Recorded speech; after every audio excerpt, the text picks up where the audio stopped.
Olá pessoal, sejam muito bem-vindos a mais uma aula do curso regular de inglês e nesta aula vamos falar sobre o verbo to be, isso mesmo, o famoso verbo to be, ok? Não menospreze esse verbo, extremamente importante na língua, muito usual, não só sozinho, mas associado a outras estruturas verbais. Então vamos lá? Muito bem pessoal, o verbo to be. Para nós começarmos a falar do verbo to be, um conceito que é muito importante é entendermos formas do verbo. Isso mesmo, olha só. Quando nós falamos então em formas do verbo, nós estamos falando nada mais, nada menos do que diferentes formas de escrever aquele verbo. Por exemplo, se olhamos para este slide e lemos todas essas palavras, elas nada mais são do que formas diferentes de escrever o verbo amar. Não há nesse slide vários verbos, há várias palavras, várias formas do mesmo verbo, o verbo amar. Muito bem, como é que isso funciona em inglês? Bom, as formas do verbo em inglês são bem mais simples do que em português. São apenas 4. Observe só, nós temos aqui em amarelo as formas infinitiva, passado, particípio passado e a chamada forma ing.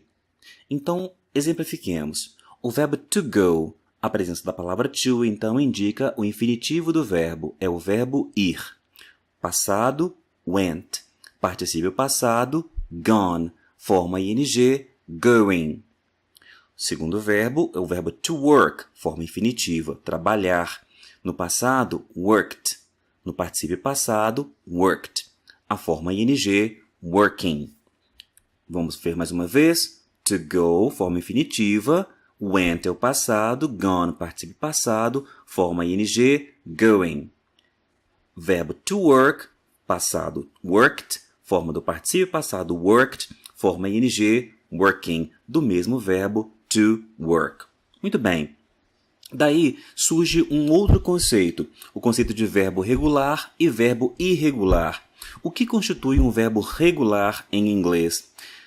Bom, nós precisamos então observar duas coisas. Primeiro, as formas de passado e particípio passado vão terminar em ed e são iguais. Isso mesmo. Então, quando tenho passado e particípio passado a mesma palavra e essa palavra é terminada em ed, então nós temos aí um verbo regular. O verbo irregular, então, é quando o passado e particípio passado são iguais ou diferentes, mas não terminam na forma ed. Vamos olhar agora para o verbo to be. Observem. Bom, o verbo to be, queridos, ele é estudado separadamente de todos os outros verbos porque ele tem características que se aplicam apenas a ele.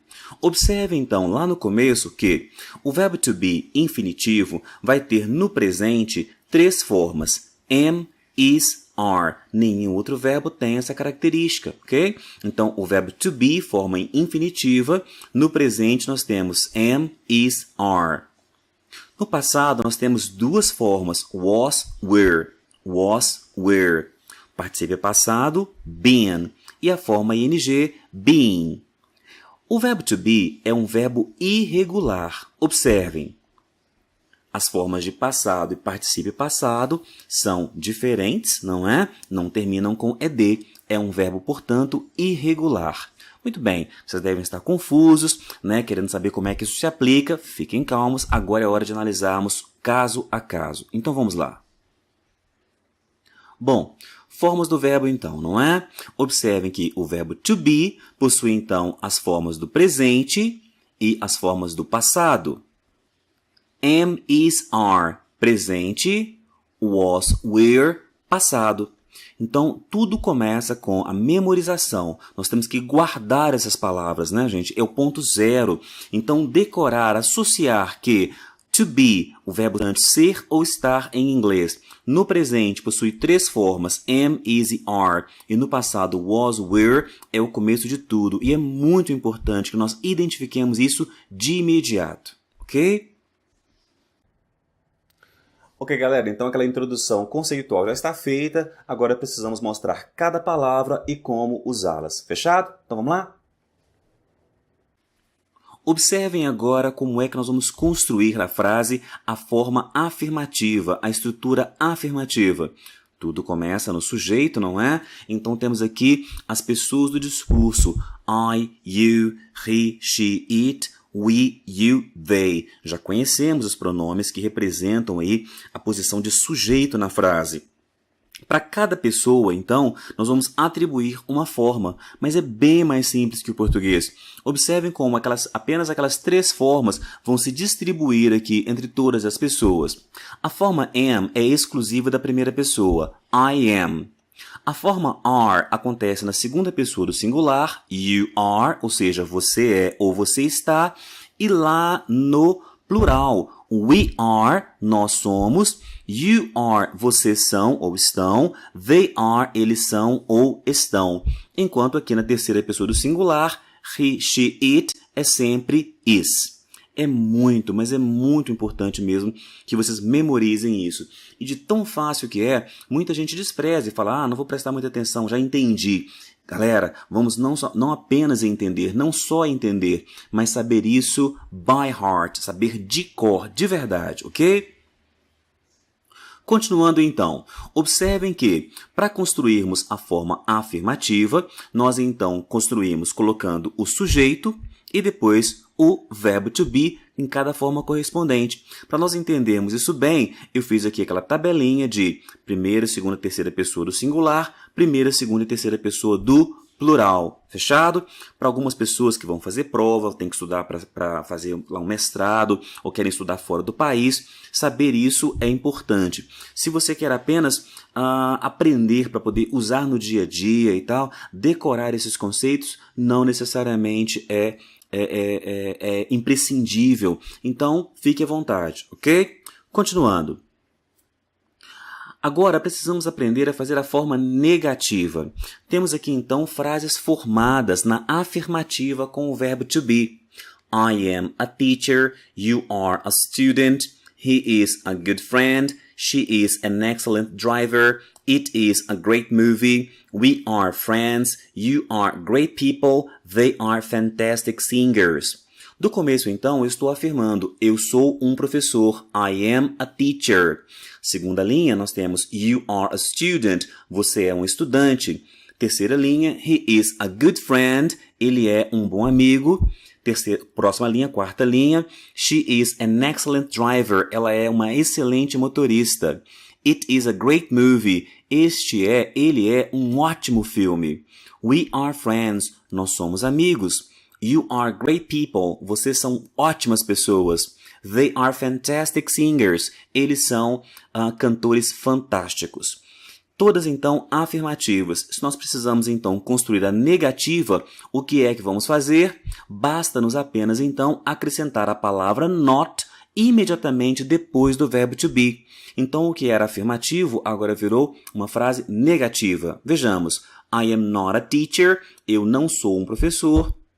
Ou eu não sou uma professora, né? Se for uma mulher falando.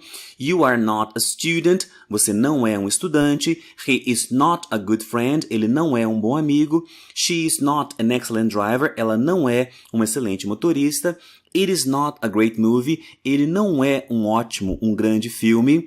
We are not friends. Nós não somos amigos. You are not great people. Vocês não são ótimas pessoas. They are not fantastic singers. Eles não são cantores fantásticos. Esta, então, é a forma negativa. Resumo, basta-nos apenas acrescentar o advérbio not, a palavra not, imediatamente depois do verbo to be. Bom, e a forma interrogativa? Partimos sempre, meus amigos, da forma afirmativa. Se nós entendemos sujeito, verbo, complemento, para nós aprendermos então a fazer a forma interrogativa é extremamente fácil. Basta-nos então simplesmente inverter o verbo to be com o sujeito, trocar de posição, e o que eram então frases afirmativas agora são frases interrogativas. Vamos ler? Am I a teacher? Are you a student? Is he a good friend? Is she an excellent driver? Is it a great movie? Are we friends? Are you great people? Are they fantastic singers? Observe então que, diferentemente da língua portuguesa, nós não podemos apenas mudar a entonação na fala, a inflexão na voz e transformar uma afirmativa em interrogativa, não é? Em português eu falo, eu sou um professor e faço a pergunta com eu sou um professor. Não mudei a ordem, não fiz nada. Mas em inglês, o verbo to be pede então que a ordem das palavras, no caso o verbo com o sujeito, que essa ordem seja trocada. Ok, pessoal, então vimos o verbo to be no presente e agora está na hora de analisarmos o verbo to be no passado. Extremamente fácil. Vamos comigo? Vamos lá. Muito bem, meus amigos, agora é hora de vermos o verbo to be no passado. Forma afirmativa é muito parecido, né, com o presente. Mas olha só, ao invés de 3 formas, aqui no passado nós temos apenas 2. Observe que a primeira pessoa, I was, agora é exatamente igual à terceira pessoa, he, she, it. Então nós vamos dizer I was, he, she, it, was. O restante, tanto o you, segunda pessoa do singular, quanto as 3 formas de plural, we, you e they, todas vão ter a forma were. I was, eu era, eu estava. You were, você era, você estava. He, she, it was, ele, ela, ele ou ela, coisa, animal, lugar, era ou estava. We were, nós éramos, nós estávamos. You were, vocês eram, vocês estavam. They were, eles ou elas eram ou estavam. A forma negativa, da mesma forma como nós procedemos com o presente, vamos proceder com o passado. Temos aqui de novo as frases formadas, né? I was a teacher, forma afirmativa ainda. Eu era um professor. You were a student, você era um estudante. He was a good friend, ele era um bom amigo. She was an excellent driver, ela era uma excelente motorista. It was a great movie, ele foi ou ele era um ótimo filme. We were friends, nós éramos amigos. You were great people, vocês eram ótimas pessoas. They were fantastic singers, eles eram ótimos, fantásticos cantores. Se queremos então transformar para a forma negativa, basta-nos então introduzir a palavra not, onde imediatamente depois do verbo to be, da mesma maneira como nós fizemos lá no presente. Então, o que era afirmativa, agora são só negativas. I was not a teacher. You were not a student. He was not a good friend. She was not an excellent driver. It was not a great movie. We were not friends. You were not great people. They were not fantastic singers. Muito bem. E a forma interrogativa? Qual é o procedimento? Diferente do presente? Não, meus amigos. O verbo to be no passado vai funcionar da mesma maneira. O que foi que nós fizemos lá no presente para criar a forma interrogativa?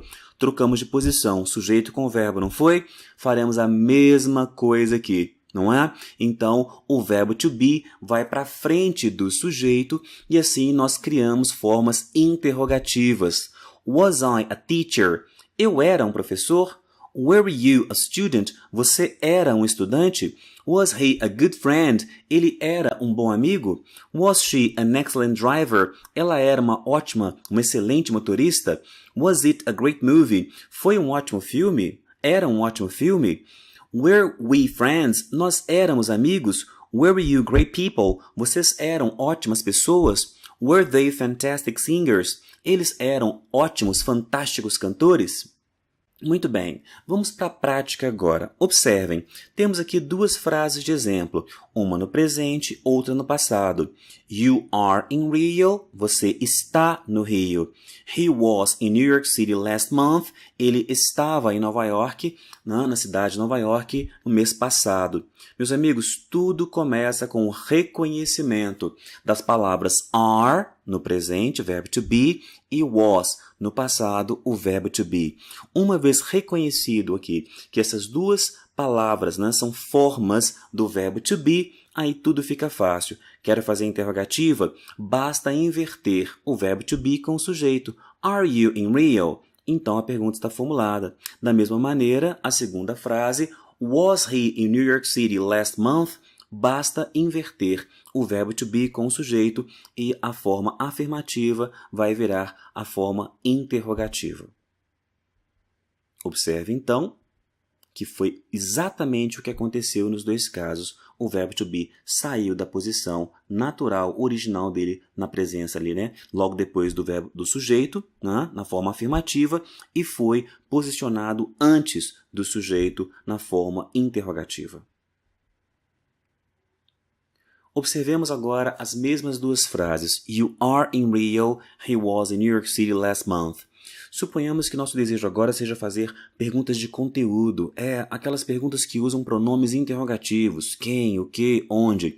Neste caso, para estes exemplos, vamos usar o pronome interrogativo where, que quer dizer onde.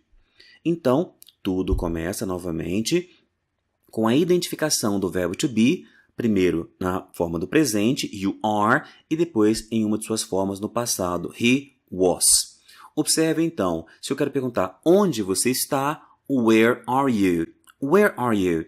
Mas a presença então do verbo to be na frente do sujeito continua a mesma coisa, ou seja um modelo de pergunta, que é chamado yes, no question, que nós vimos no slide anterior, seja nesse modelo de pergunta de conteúdo com pronomes interrogativos, a regra é a mesma. O verbo to be vai passar para frente do sujeito. Da mesma maneira, no segundo exemplo, where was he last month? Where was he last month? Então, observamos o verbo to be trocando de posição no presente e, da mesma maneira, trocando de posição aqui no passado para formularmos, então, a estrutura interrogativa, desde que o verbo da frase seja o verbo to be. Bom, galera, então é isso. Aula finalizada. Apresentamos os conceitos, a estrutura, formas interrogativa, afirmativa e negativa. E agora estamos encerrando a aula com o verbo to be. Lembre-se que se você tiver alguma dúvida, tem o fórum da lição aqui. Deixe suas dúvidas e comentários lá. A gente vai adorar interagir com vocês e responder a todas as perguntas. Um abraço e até o próximo vídeo.